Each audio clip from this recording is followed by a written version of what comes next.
There exists a secret government with its own Air Force, its own Navy, its own funding mechanism that's free from the law and above the law itself. Early directional energy weapon that would hit these objects and they'd crash. If it's in the mainstream media, it is almost always a little bit of truth and 9 parts fiction or disinformation. One of my favorite stories ever was when Colonel Corso, who had been involved with some of the technology transfer from studying the extraterrestrial craft from the 40s and 50s. And at one point, I think it was 1956, he was out at White Sands Missile Range where the first atomic bomb was detonated. And there have been all these ET craft zipping around. And at one point, he drove out because one came in on radar and went down out in a remote area of the range. And he drove out there in his Jeep, and there was a ET craft there, and it would be solid, and then it would dematerialize and look like a heat wave, like a mirage in the desert, and then rematerialize and dematerialize and rematerialize. Finally, it became stable, and an ET appeared outside of it.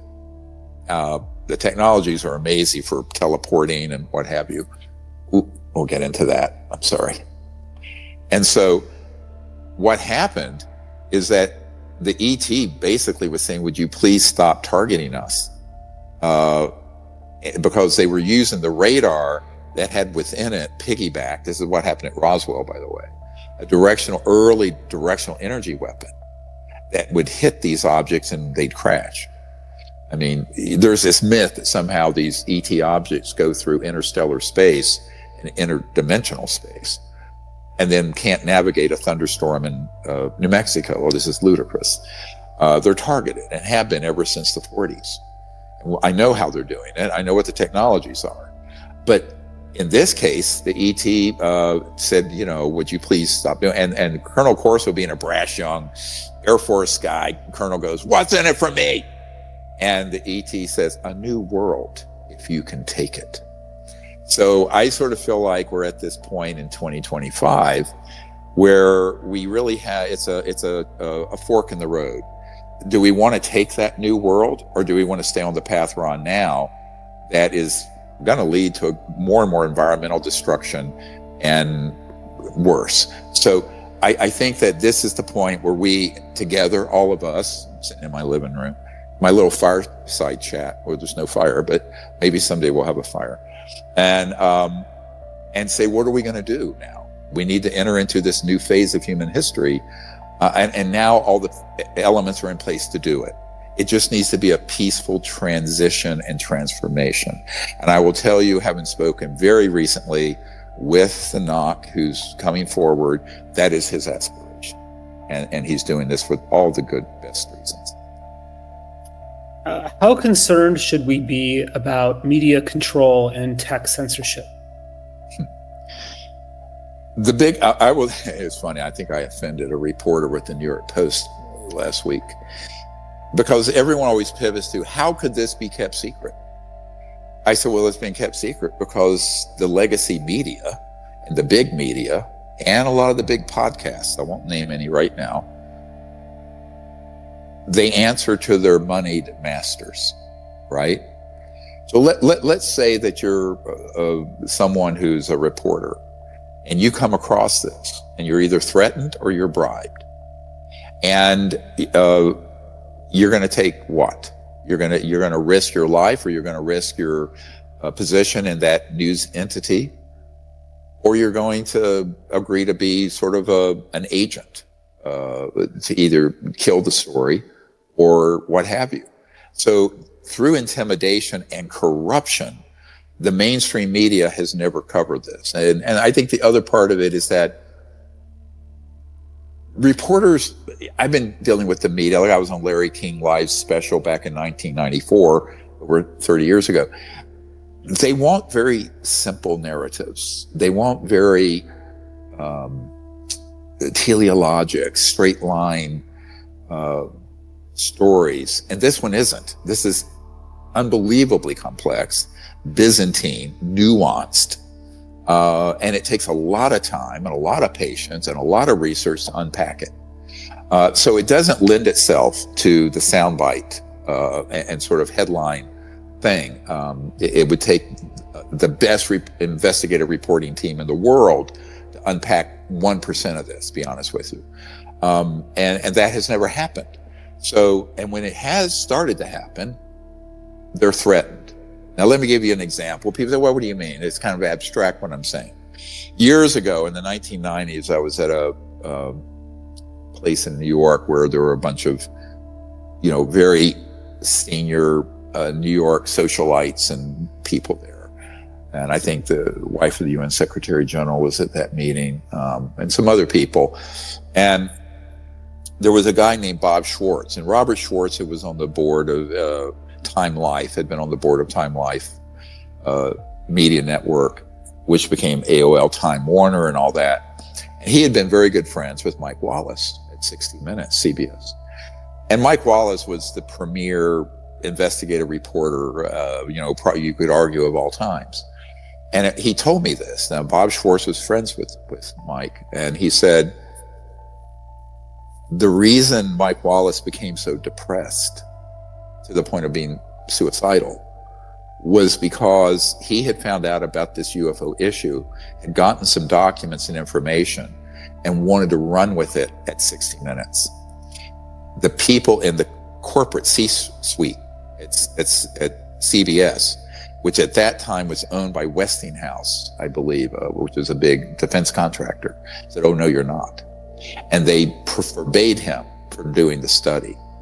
And that's why some years later, he was on Larry King Live, a show I had been on, where he said, he became very depressed because he realized his whole career had been a fraud and that he was a fraud. And Larry King didn't understand that.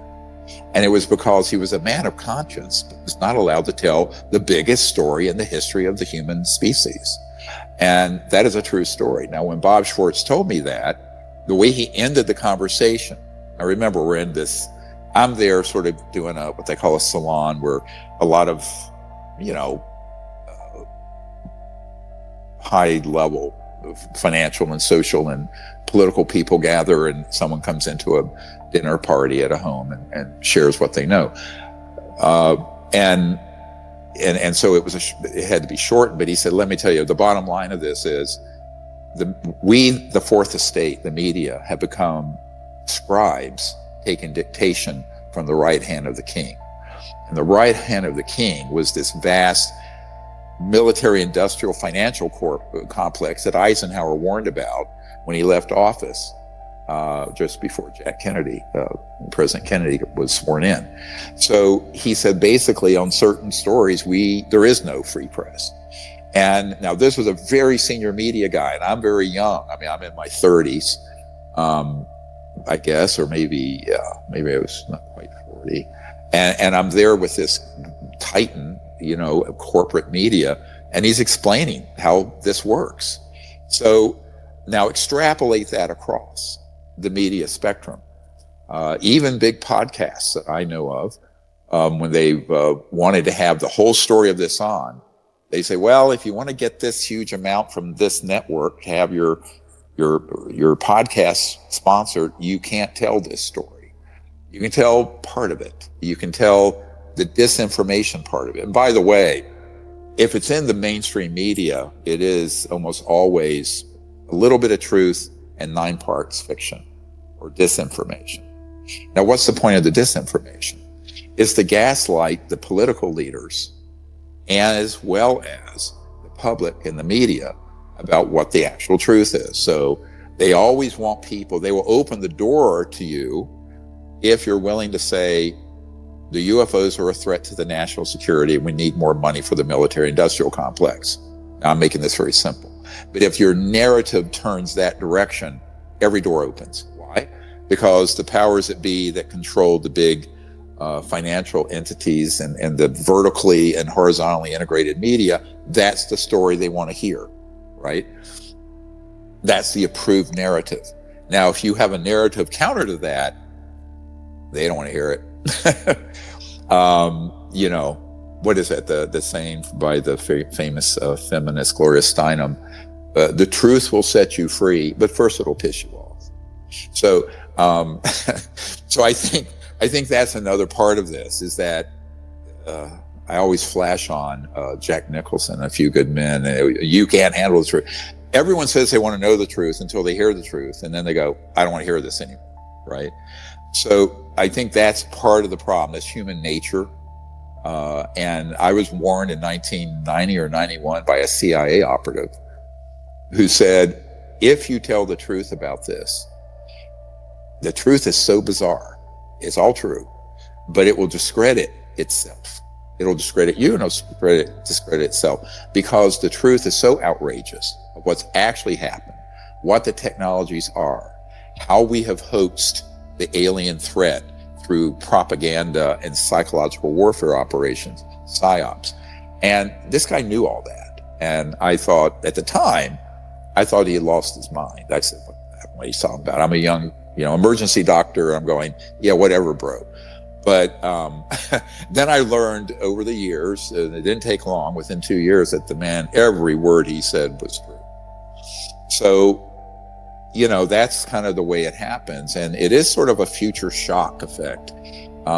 This information coming out, it is a bit of a shock to the system, to the conventional people. I think we have to be compassionate with that too. And I've had to be very patient, whether it be with people in Congress or leaders around the world or military people, and give them the information that they're ready and able to digest and understand. Because, you can't go from 1 and 1 is 2, learning math, to quantitative analysis and calculus, advanced calculus. So it's a process, and that's why we need to start this. That's why I started all these documentary films, and thank all of you who've helped crowdfund them. We need to do another one, don't we, Michael? And we need to do one that really catches all this up now that this is coming forward and coming to a head. But I think we have to be very forward-looking, both in terms of the promise of this moment, but the risks. And the risks are the very powerful interests that don't want the full story out, that want us to take a aggressive, hostile stance towards non-human life and intelligence and what have you. They may not go quietly, right? And that is the risk here. The big risk is that they don't, and they're holding all the technological cards. Keep in mind, now let me, because I know we've been going on here for, I don't know, an hour and a half. But I want to share this story because it's circulated all over the internet. I found it hilarious. It's called the Wilson Memo. You remember that, Michael, when all that happened? Back in oh, absolutely. It's been the subject of much obsession in the UFO community. So what really happened? Yeah, well, because I was the guy that instigated that. And back in 1997, April, we had done some closed meetings for members of Congress off-site, not at the Congress, but at the Wesson in Georgetown. And there were a number of members of Congress there. And eventually what happened is when I was there, at that time, I was still living in North Carolina, working full-time as an emergency doctor and whatnot. I was asked to brief, when I was going to be up there anyway, the head of intelligence for the Joint Chiefs of Staff, Admiral Tom Wilson, and is known as J2, head of intelligence Joint Staff. So prior to the brief meeting with him at the Pentagon, I had sent some information up through contacts, my POC, point of contact to him, that had some documents, a couple that had not been declassified, that because these programs are illegal, we have declared all those documents open source and all the whistleblower testimony open source. Just a little note here to whistleblowers listening. You're under no obligation from your non-disclosure agreements because you were signed it under an operation that was unconstitutional and illegal. Therefore, it has no force of law. That's the foundation of the Disclosure Project. Nobody quite understands this. The constitutional lawyers will. because that's how I came about this theory and ran it by some constitutional attorneys, both left and right, who said, yes, that's absolutely true. If the program itself is an illegal program, it can't then enforce national security law around it. So it's basically, they've outed themselves as an open source entity by going off the constitutional boundaries and operating illegally and lying to the president, lying to Congress. Anyway, so this gentleman had a keen interest in this issue. And so I gave Admiral Wilson in advance some materials. Through that and through him starting to know where to look. And this is what I've been doing with Senate Intelligence and Armed Services and other committees recently. He hit pay dirt. He contacted an office that was directly related to this. And when he called them, what I heard, what was relayed to me, is that he said, look, I'm Admiral Wilson. I'm head of J2, head of Intelligence Joint Staff. And they say, yes, sir, we know who you are. And he says, well, I want to be read into, which is military speak for briefed on this subject, UFOs and UAPs. And back then it was just called UFOs. And he said, and they said, sir, you don't have a need to know. And he said, God damn it, how can I not have a need to know? I'm the head of intelligence for the Joint Chiefs of Staff. They said, sir, we will not discuss this with you. And they hung up, blocked him. As he began to push further, he was threatened, and he was threatened with being demoted. Take a star off your lapel. So when you retire, it's a big pay cut. So he backed off of it. So by the time I get to his office, now remember, this is supposed to be a 45-minute stand-up briefing that I'm doing for the head of Intelligence Joint Staff. And it's hard to believe, it was almost 38 years ago in April, because it was April 97. And, you know, he was, of course, nonplussed. I had with me, as a courtesy, I brought astronaut Edgar Mitchell, who was very interested in this. And I had one of Eisenhower's young aides in the White House who knew about how Eisenhower was being denied access, Stephen Lubkin, who was an attorney. But as a young man, he was in the Army Signal Corps. And then my assistant and the man, the Navy guy who set up the meeting. And so that's who was there, but I was conducting it, and he kept canceling appointments because it went on and on past the time, because he was very keen on it. At the end of it, now this is what's sort of astonishing. Now here you have the head of intelligence for the Joint Chiefs of Staff. And at the end of it, I said, look, we need your help to get these programs that are being run illegally, because he had confirmed that at that point, under control. He says, well, Dr. Greer, what do I do? I have learned that there are aircraft that are human that can do circles. And that's what he did. He did like this, circles around our B-2 stealth bombers, which is the best thing I know about. So he said, it's point, set, match. It's checkmate. I don't know what to do. I don't know how to take on an entity like that. And he said, so I'm out. I'm out. So that's how the meeting ended. That's a true story. Now, there's all kinds of mythology around all of this. But since I was the briefer, you know, I can say this with some authority. I was the one there. But, you know, I think you take that example, everyone listening, multiply that through the White House, the president, the Senate Intelligence Committee, now extrapolate it to the United Kingdom and the heads of state there, Canada, other countries that I've been to. That is the problem globally. It is not just the United States. So this sort of super secret, parallel secret government entity that Senator Inouye, from Hawaii, said back in during Iran-Contra, he said there exists a secret government with its own Air Force, its own Navy, its own funding mechanism that's free from the law and above the law itself. I'm almost quoting word for word. You can go look at this video. And that is 100% true. And he subsequently confirmed to a young intern who's now helped us as an attorney, that was especially true on the UFO issue. So, and that was during Iran-Contra. I mean, that was what, in the 80s or something, 40 years ago.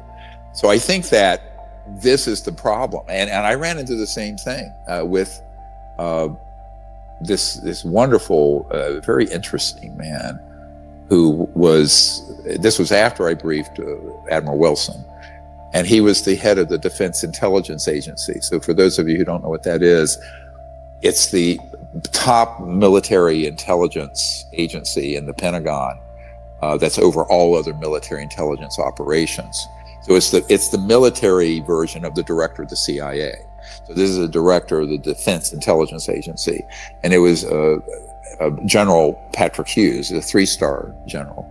And he asked the same thing as a couple of years later, and he asked me to come in and brief him in a briefing in his conference room at the Pentagon. And he had the same thing happen. He had been denied access. He had been blown off, ridiculed. Now, what's ironic, I had whistleblowers in the DIA working under him who were read into compartments, but that never made its way up to the top. There were gatekeepers that would block it so that the old man, as they called him, wouldn't know.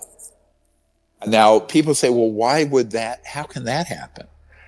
Well, it's because the people in those compartments stay in those compartments, and the people who, if you know about this issue and you're at that level of government, it's because they know that you will play ball with the secrecy. That's your sole criteria. Will you go along with this rather criminal and frightening level of secrecy or not? If the answer is yes, they'll let you come up.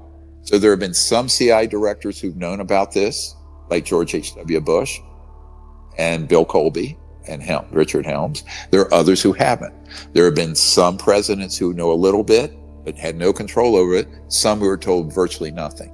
There are some senators and members of the House who have been read in, others who haven't. The ones who have are the ones who are willing to go along with that agenda. And the ones who aren't, no matter how high your rank, doesn't matter how high, you can be the president of the United States, you're not going to be told the truth because they don't want you to know if you're not willing to go along with that agenda, the secret agenda. So that's just the truth. I'm telling you the full truth about how it works, the structure of that organization. Now, that dysfunction started in about 1957, 8, 9. Late Eisenhower term. It has never been fixed. That's what we're in the process of repairing. It's fixing that big problem. Ironically, I was 3-4 years old when it happened. I was born in 1955, so I'll be 70 this year. And it's just one of these things where it's way dangerous, incredibly dangerous for something like that to remain operating out of control. And that is how you end up in the situation we're in now. So we're trying to find a path out. Lots of people of goodwill who are in these covert programs related to UFOs, UAPs, want that to happen. And I think with what's coming forward in the next, before all I know, it may have come out while I've been doing this. I'm using my phone, but it will be something that will open, I hope, a new chapter. So that's where we are. On that note, to wrap up this first episode, what do you want us to keep in mind with these disclosures that are about to hit? I think part of what's going to happen is that there will be a lot of people, both in the UFO subculture, let's call it, as well as in covert programs, that are going to take it and spin it. That's what's always happened. And they're going to try to spin it in directions that fit the narrative that they want to advance. One of my concerns, I'll be very blunt, is that as soon as this gentleman and his guys decided to unmask themselves, in other words, come forward named, which was not the original plan. The original plan was to hand over a lot of the evidence of these operations, the downing of the craft, the man-made ones to me, and I'd get it out. They decided to come out publicly. Well, as soon as that decision was made and they put it on a timeline, i.e. before the inauguration of the next president, which is where we are, all the drones stuff started. It was sort of a psyop. And, whether they're Chinese or whatever, the button to hit go on that was related to this organization wanting to create the specter of a threat. And then a number of other ridiculous things happened where, for example, the suicide bomber who blew up the Tesla truck at the Trump building on New Year's Day, he wrote a manifesto referring to gravitic propulsion systems, meaning anti-gravity, all the stuff this group is going to bring out. And so everyone thinks that that guy was one of our guys. He's not. He had no relation. In fact, no one in my network even knew had ever heard his name. But why did that happen? It appeared to be a psyop or something to create a tainted version of this. Now, we haven't all the details on it yet. We're investigating it. But it's not everything that meets the eye on that weird event. Same thing with all these drones and this weird fog stuff. There are people all over the internet saying that's an alien invasion starting. Well, all that started literally right after, around the time my meeting with the NOC, and who said, I'm going to come out publicly now. I'm going to actually unmask myself, and I'm going to be coming out with name, rank, serial number. That's a game changer. And particularly someone at that level with other people and representing information from 6 different black sites. And I've only been over the 2. So I know of the others. But the point I'm making here is that there is a risk here. And the public, this is why I'm doing this podcast. So as whatever chicanery unfolds, here's where you need to listen. And I don't want to overstate my position. But if you want to know what's really going on, tune into this podcast, because I will not varnish the truth. It'll be the truth, the whole truth as I know it. It'll be direct. I am not a politician. I am not looking for a job. I am not looking for money, and I'm not looking for a political position. I'm going to tell you the truth no matter what. So this is why people need to understand that's my mission. That's my purpose. And I'm wired into enough of this, as you can tell by now, that I'll be able to speak with authority. So, but there will be a cacophony, chorus, and chaotic attempts to do this. And then the other big risk is that what happened on New Year's Day with that Cybertruck explosion, or what's been happening with the drones, they could put that on steroids. They could launch that into even worse events, which we hope won't happen. But as an emergency doctor, here's the deal. You know, you have a multi-system trauma coming in, right? With 10 victims. You hope for the best, but you plan for the worst. You plan for absolutely the worst on all that. So my ethos here is to hope for the best, to be positive, but plan for the worst. And so I think that I'm going to be very vigilant to watch what's going on, what kind of spin is put on this by both the UFO subculture and the media, but what actions start to be taken by this corrupt organization, which is not yet under control. This is going to be, unfortunately, he may not know this yet, although I hope he does by now, that the incoming president's biggest task is going to be this. Much bigger than the Russia or China problem, by far, or the Mideast, by an orders of magnitude, couple of orders of magnitude. Now, that's not quite appreciated. I have met with some senior people in the incoming administration, and I'm not going to talk about those meetings. We've been doing it very intensively over the last couple of months. But it's a process, but that process needs to quicken, step up the pace, because the law enforcement end of this that has not yet been stood up and funded properly needs to get stood up on day one, which of course is Monday. But we'll see. I'm just hoping in the meanwhile that with enough of the information coming out, that it would become obvious to more and more people in the media and the public if some false flag operations continue.